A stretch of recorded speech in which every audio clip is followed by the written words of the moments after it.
நீ வாம்மா. ஒரு பாம தங்கம் உருகுமா, செதுக்காம சிற்பம் சிரிக்குமா, கேட்காம பெண்மை கொடுக்குமா, போமாமா.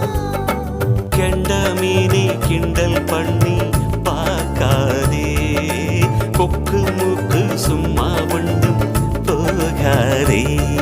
ஏத்தி சிங்கு ராஜாதா எனக்கு இப்போ தேதி வைக்க வந்தாரே, தென்னாட்டு சூரியன் தான் எனக்கு இப்போ மாலையிட